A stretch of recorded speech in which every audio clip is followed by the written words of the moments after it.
नमस्कार। उम्मीद करते हैं कि आप सब लोग सुरक्षित होंगे और जिस तरीके से जिला सिरमौर में कोरोना अपने चरम सीमा पे है, आप लोग अपना ध्यान रखिएगा। आज हम बात करते हैं चौथी इकाई हिंदी शिक्षण में मूल्यांकन। ये हमारा जो डीएलएड प्रथम वर्ष और डीएलएड द्वितीय वर्ष है, दोनों के लिए साझी इकाई है और इसके लेक्चर जो है दोनों के लिए सामान्य रूप से हैं। तो हम बात करते हैं मूल्यांकन। अब सवाल उठता है, मूल्यांकन क्या है? शाब्दिक अर्थ मूल्य जमा अंकन, अर्थात मूल्य को आंकना। एक अध्यापक के द्वारा कक्ष में जो पढ़ाया गया वो कितना छात्रों ने सीखा, कहाँ सीखने में कठिनाई आई, कौन सी विधि उपयुक्त रही, कौन सी विधि उपयुक्त नहीं रही, कौन सा छात्र किस स्तर तक सीख पाया, किसकी क्या कमियां हैं, किसके अंदर जो है क्या अच्छी बातें हैं, इन सब बातों पर जो हमारी शिक्षण पद्धति है, शिक्षण के उद्देश्य हैं, वो किस सीमा तक हमें प्राप्ति उद्देश्य जो है प्राप्त हुए, उसमें हम कितने सफल हुए, इन सब बातों का अंकन करना ही मूल्यांकन है। मूल्यांकन की अनेक परिभाषाएं दी गई है जो आप स्वयं याद कर लें, पढ़ लें, क्योंकि परिभाषा यथावत होती है। बार बार कहता हूँ मैं परिभाषा समझाता नहीं हूँ, जो परिभाषा जिसने दी आपको यथावत वो लिखनी है। उसके बाद हम सीधी बात करते हैं कि मूल्यांकन क्यों महत्वपूर्ण है, मूल्यांकन की क्यों आवश्यकता है, या मूल्यांकन के उद्देश्य क्या है, क्यों मूल्यांकन होना जरूरी है। तो इन सब बातों को मैं एक ही उत्तर में आपके सामने रख रहा हूँ। तो मूल्यांकन इसलिए महत्वपूर्ण है, या मूल्यांकन का पहला उद्देश्य है छात्रों की उपलब्धियों को आंकना।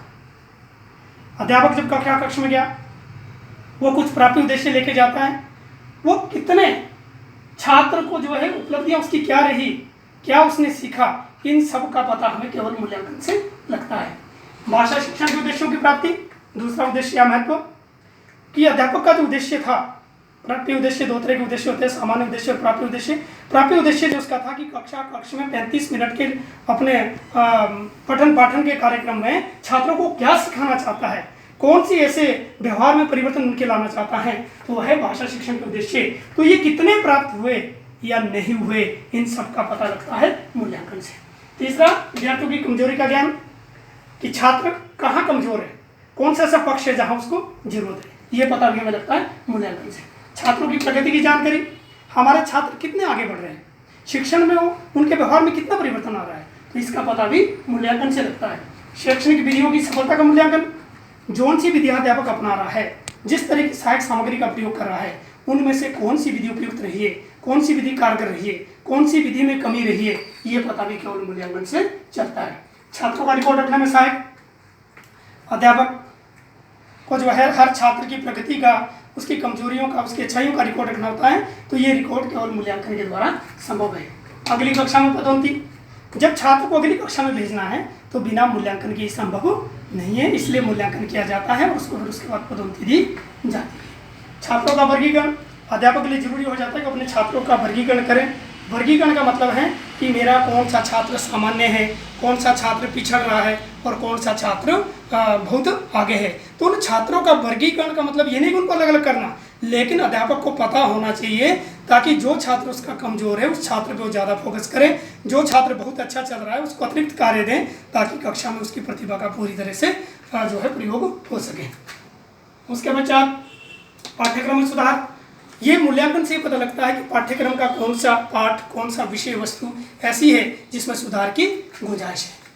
अभिभावकों को जानकारी, प्रत्येक अभिभावक चाहता है कि मेरा बच्चा कैसा काम कर रहा है, पढ़ाई में कैसे चल रहा है, तो इस सबकी जानकारी हम केवल मूल्यांकन के द्वारा ही दे सकते हैं। छात्रों का मार्गदर्शन, छात्रों का मार्गदर्शन, उनकी गाइडेंस एंड काउंसलिंग जो करनी है वो तभी हो सकती है जब अध्यापक को उनका पता हो, और ये पता केवल मूल्यांकन के द्वारा संभव है। निदान एवं उपचार, अध्यापक जो है पहले डायग्नोज करता है, कमजोरियों का पता लगाता है और उसके पश्चात उसका उपचार करता है। तो निदान एवं उपचार की विधियां केवल मूल्यांकन के पश्चात ही संभव हैं। तो ये हमारे मूल्यांकन के उद्देश्य हैं, ये महत्व, ये हमारी आवश्यकता है, इसलिए मूल्यांकन जरूरी है।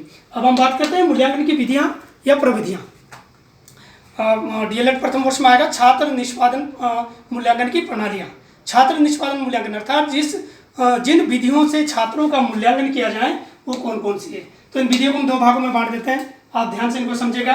परिमाणात्मक मूल्यांकन, गुणात्मक मूल्यांकन। परिमाणात्मक मूल्यांकन कौन सा है?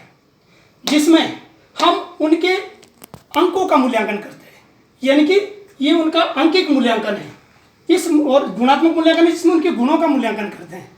यानी कि परिमाणात्मक मूल्यांकन की जब हम बात करते हैं तो इसके लिए हमारे पास 3 विधियां हैं। मौखिक मूल्यांकन, जिसमें अध्यापक मौखिक रूप से बच्चों को पूछता है, बच्चों का पता लगाता है। लिखित मूल्यांकन और प्रयोगात्मक मूल्यांकन। प्रयोगात्मक मूल्यांकन ज़्यादातर जो है हमारे विज्ञान में होता है, लेकिन भाषा में भी इसका प्रयोग किया जा सकता है। तो मौखिक और प्रयोगात्मक को हमने यहीं छोड़ दिया। उसके बाद हम लिखित मूल्यांकन पे आ गए, यानी कि जिसमें अंक दिए जाते हैं, अंकों के आधार पर उनके व्यवहार परिवर्तन का मूल्यांकन किया जाता है, परिमाणात्मक मूल्यांकन है। तो लिखित में हमारे पास 2 तरह का मूल्यांकन होता है, निबंधात्मक विधियां और वस्तुनिष्ठ विधियां। निबंधात्मक विधियों में हम 2 तरह के प्रश्न पूछते हैं, दीर्घ उत्तरात्मक और लघु उत्तरात्मक प्रश्न।